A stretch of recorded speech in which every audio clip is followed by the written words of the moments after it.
රනිල් වික්‍රමසිංහ අර කණ්ඩායමක් එකතු කරලා රට ගැන අනාවැකි කියනවා. ඔය රනිල් වික්‍රමසිංහලා තමයි මේ රට මේ තත්ත්වයට ඇද දාන්න එක පැත්තකින් කටයුතු කළේ. ඒ රනිල් වික්‍රමසිංහ තමයි මේ රටේ ජනතාවට අමතක නැහැ. 2048 වෙනකන් රට හදන්න ඕන කියලා කිව්වේ. ඒ රනිල් වික්‍රමසිංහ කියනවා දැන් 2028ද කොයිද වෙනකොට රට නැවත බංකොලොත් වෙනවලු. බිල්ලෝ මවනවා. අපිට මතකයි ඡන්දෙට කලිමුත් මේ જાතිය බිල්ලෝ මැව්වා. ඒ නිසා අපි රටේ ජනතාවට කියනවා රනිල්ගේ උපදෙස් අපිට ඕන නැහැ. රනිල්ගේ අවවාද අනුශාසන අපිට ඕනේ නැහැ. රනිල් පෙන්නන බිල්ලන්ට මේ රටේ ජනතාව යලි රැවටෙන්නෙත් නැහැ කියලා අපි අවධාරණය කරන්න ඕන. 1956න් පස්සේ අවම අයවැය පරතරයක් තිබුණු වසර තමයි 2025 වසර මාලිමාව ආණ්ඩුවේ වසර. 0.8ක් වෙච්ච 56 අයවැය පරතරය 2.4ක තත්ත්වයේ තියාගන්න පසුගිය වසරේ අපි සමත් වුණා. ඒ විතරක් නෙමෙයි ගිය වසර ආර්ථික වශයෙන් විවිධ පැතිවලින් රට ඉහළට ඔසවපු වසරක්.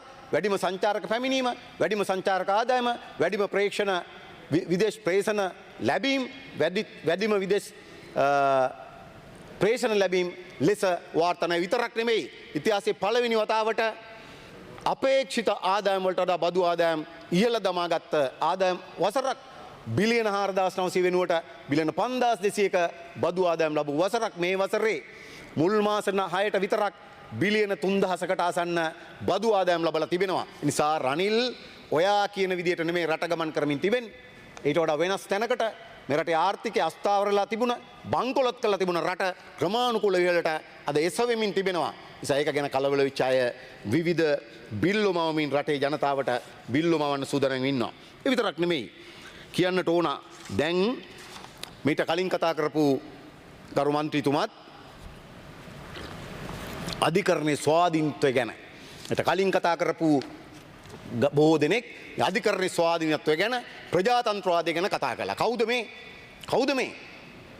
පසුගිය කාලයක් තිස්සේ ප්‍රජාතන්ත්‍රය වළදාන්න රාජපක්ෂලා ඇතුළු කණ්ඩායම මේකේ කටයුතු කරනකොට නිහඬව හිටපු ඇඳන් යට හිටපු මහත්තුරු මහ බැංකු වංචාව වෙනකොට මහ බැංකු වංචාවක් උනේ නැහැ කියලා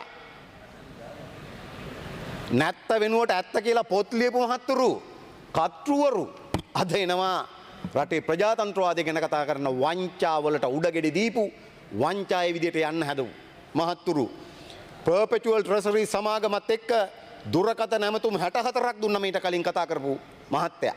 මීට කලින් කතා 64ක් දුරකථන නැමතුම් මොනකටද? බැඳුම් කර වංචාවට සම්බන්ධ perpetual treasuries-ලත් එක්ක ඒ විදියට කතා කරපු අය තමයි අද මේ බිල්ලෝ මවන්නේ. ඒ විතරක් නෙමෙයි දැන් අධිකරණය මලගමක් වෙනවයි කියලා කියනවා. අධිකරණය මලගමක් වෙනවා කියලා කියනවා. ඡන්දෙට කලිමුත් එහෙම තමයි කිව්වේ. ඡන්දෙට කලින් මොනවද නොකිව්වේ? රට ලේ විලක් වෙනවා කියලා කිව්වා.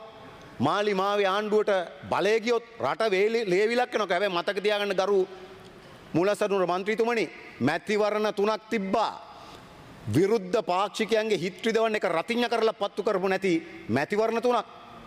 ඉතිහාසයේ ප්‍රජාතන්ත්‍රවාදීම මැතිවරණ 3 විතරක් නෙමෙයි මැතිවරණ වලින් පස්සේ කිසිදු පාක්ෂිකයෙකුට විරුද්ධ පාක්ෂිකයෙකුට හානියක් නොකරපු මැතිවරණ 3ක්. ඒ විතරක් නෙමෙයි තව මොනවද මේගොල්ලෝ නොකිව්වේ? මේක අවසන් පෝය කිව්වා.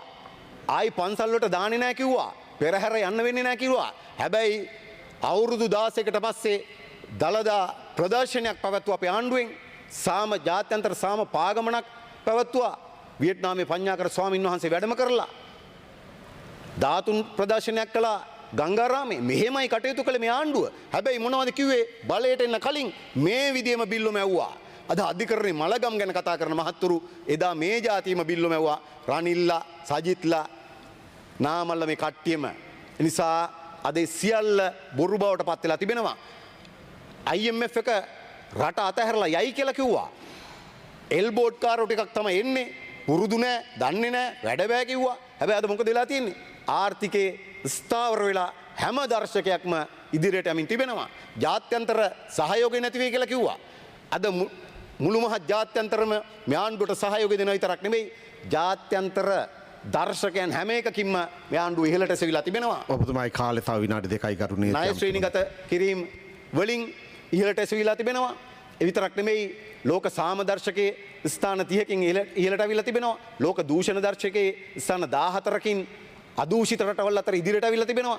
ඒ විදිහට හැම පැත්තකින්ම ඉදිරියට එන රටක් බවට අද මේ රටපත් වෙලා තිබෙනවා. ඒ නිසා තව තවත් බිල්ලෝ මවන්න. හැබැයි මේ රටේ ජනතාව දන්නවා. මේ රටේ ජනතාව දන්නවා වර්තමාන මාලිමාවේ ආණ්ඩුව රට කොහාටද ගෙනියන්නේ කෙනෙක් ගැන දන්නවා. ඒ වගේම තව මේගොල්ලෝ මොනවද දැන් අද විවාදෙදි කිව්වේ ඩීවී චානක මෙතන හිටියා නම් හොඳයි. ඩීවී චානක කිව්වා ත්‍රස්තවාදීව පිරිසක් ආණ්ඩු කරනවා කියලා. රටේ ජනතාව මතක තියාගන්න ඩීවී චානක ඕගොල්ලෝ ඔය ගහපු සියලු මඩ අවලාද සියල්ල පැත්තකට දාලා මේ රටේ ජනතාව අවස්ථා තුනකදී මාලිමාවේ ආණ්ඩුවට බලය දීලා තියෙන ගලු මූලාසනරුව මන්ත්‍රීතුමනි ත්‍රස්තවාදීව කවුද කියලා කතා කරන්න ඕන නම් දාගන්න සතියක හරි ඉල්ලන්න විපක්ෂයෙන් දාන්න විවාදයක් අපි ලෑස්ති විවාද කරන්න. අපි ලෑස්ති කුඩාවැල්ල ජයවික්‍රම විද්‍යාලයේ ගෘහ විද්‍යාගාරයේ වීදුරු ජනේලයක් ළඟ ඉඳගෙන සාරියක් පොරවගෙන ඔළුව වලපු කට්ටිය ගැන කියන්න ඩීවී චානක අපි ලෑස්ති. ඩීවී උපුල්ලාගේ තාත්තා තමයි ඔළුව වෙනුවේ. අපි ලෑස්ති ඒවා ගැන කියා දෙන්න කතා කරන්න. අපි ලෑස්ති ඒ විතරක් නෙමෙයි 2018 වගේ මට මතක විදියට උනාකුරුවේදී ඩීවී උපුල්ගේ බස් එකට කපාගෙන යනවා කියලා සීටීබීගේ ඩ්‍රයිවර් මහත්තයාගේ ඔළුව පැලුවා.